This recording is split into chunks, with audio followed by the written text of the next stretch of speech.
Well, hello everyone, Texie88 here, and welcome to another retro gaming review. Now, and this time I bring you the Sinclair ZX Spectrum conversion of Bobble.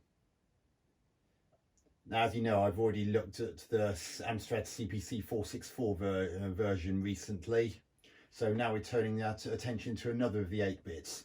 Now, it's worth pointing out though that this is based on the 48K Spectrum version. Unfortunately, I don't have access to the 128K version, so whereas the 128K version has the in-game music, which you would have heard in the arcade, sadly the 48K version does not. So,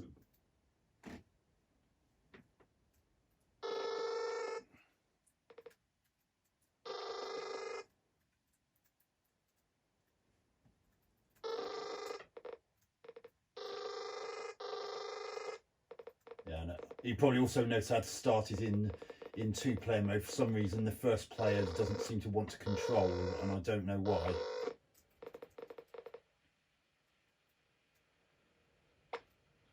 Now, the first thing you'll notice is that Bob and Bob are see-through. Unfortunately, because of the Spectrum's attribute problems, there was just no way they could have made them as colourful as they were in the arcade original. But in the same token, there's still a lot of colour, and I mean, although they look like ghostly version, they're still just about recognisable as Bob and Bob.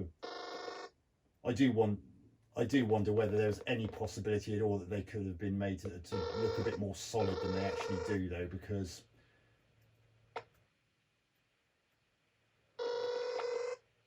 maybe it wasn't possible. I don't know. It's just the fact that the enemies seem to be solid and Bob and Bob look like ghosts.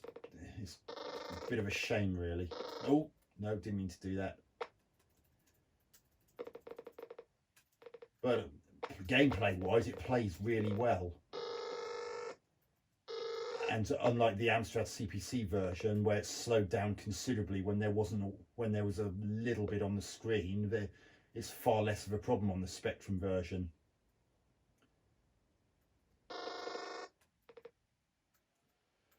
The graphics aren't as blocky in this version either, and they still managed to make a use of colour. Notice how on the platforms one of the two colours they've used is actually the same as the characters of not only Bob and Bob but the enemies, which means that they can pass through each other and not suffer clash.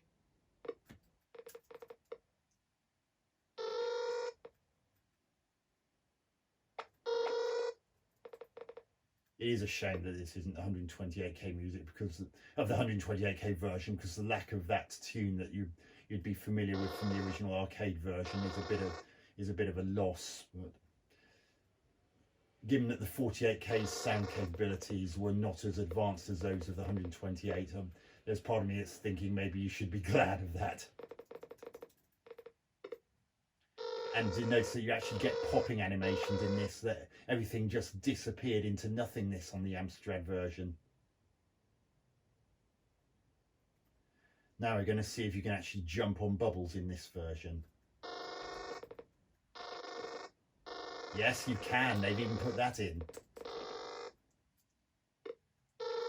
And also note that you can actually realistically jump over this enemy's cookies when it throws them at you.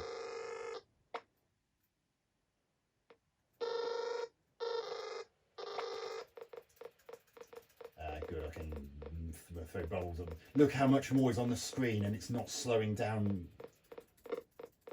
or at the very least not slowing down anywhere near as much as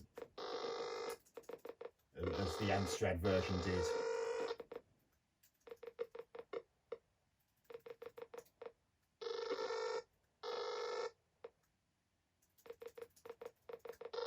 Oh god, that was close. The controls are really good. They're very responsive and they're slick.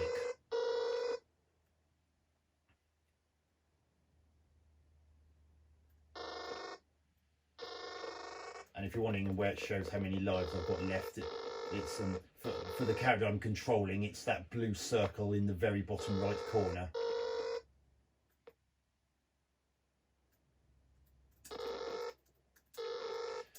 One thing it is a shame is that in this version, because of lack of colour, you don't know which E you're actually getting.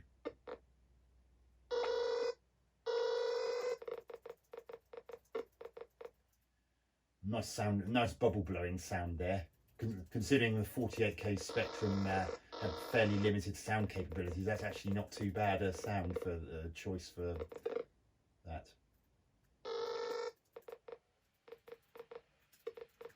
Oh, crikey.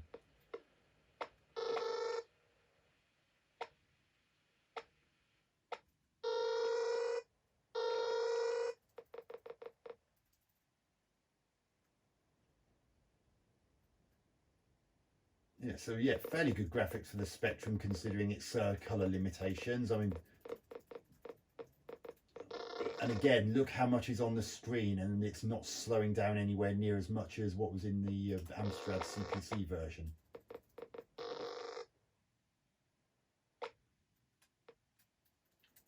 Yeah, all things considered, there are far worse versions than this out there. And this could also have been far worse than it actually is. And I do like the way they've actually, one of the two colours in the platforms is always that of the sprites, so when they pass each other, there's never any colour clash. That's what you call a good design. And that started to slow down a little bit.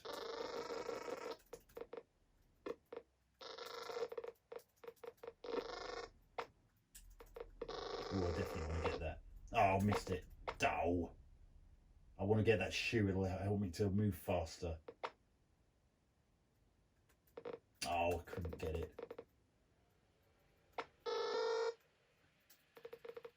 I mean, the only real sound that is a bit of a problem is that jumping sound, because it makes that horrible screech, which does irritate before too long.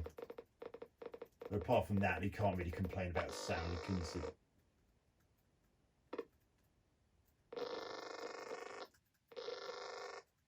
That's a bit of a problem.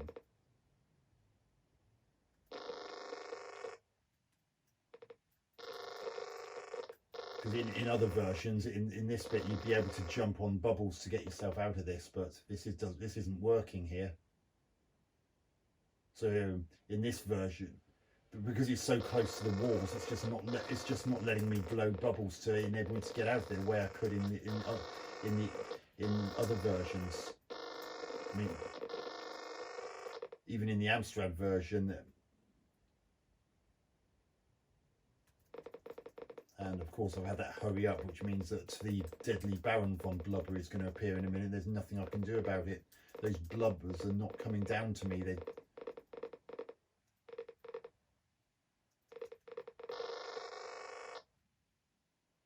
Come down and get me. That's it. I had no choice but to lose that life. There was nothing I could do. I couldn't do anything.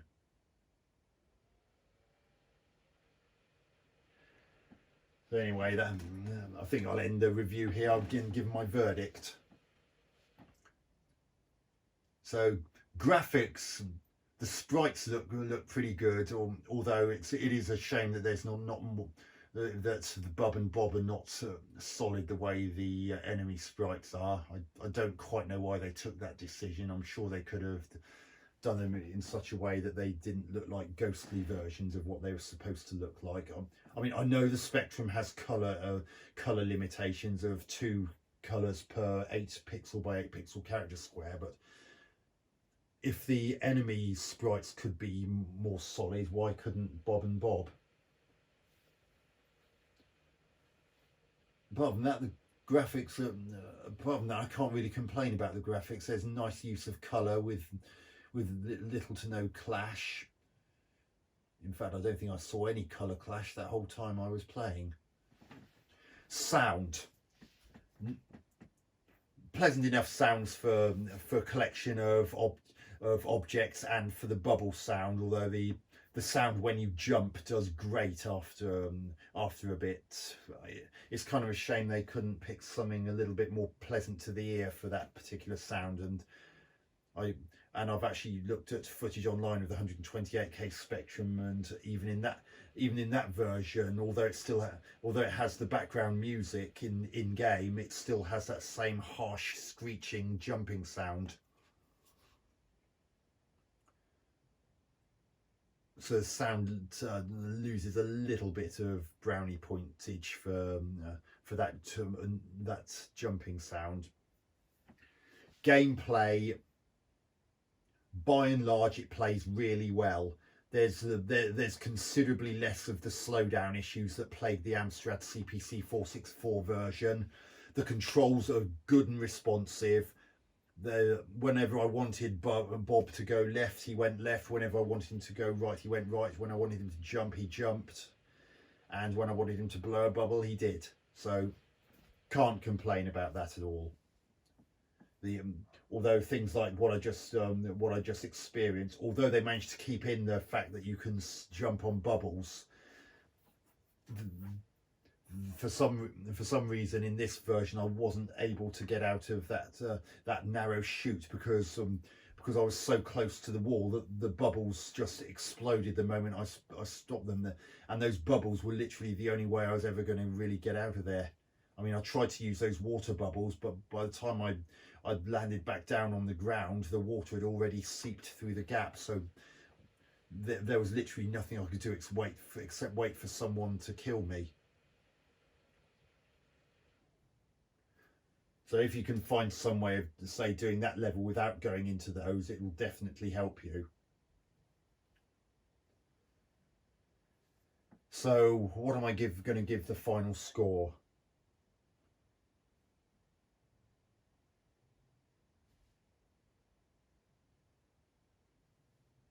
I think 8 out of 10.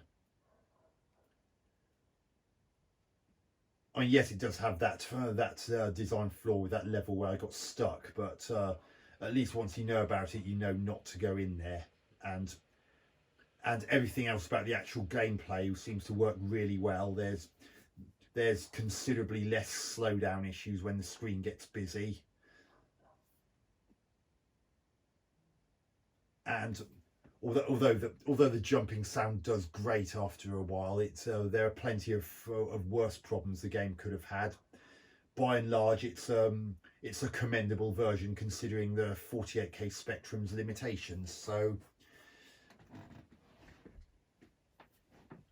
it is a bit of a curio, and the 48K version not having the in-game music is a shame, but it still plays really well, and it could still be worth a look.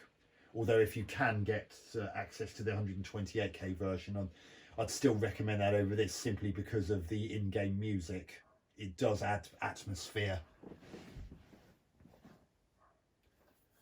So there you have it, Bobble on the Sinclair ZX Spectrum, now reviewed.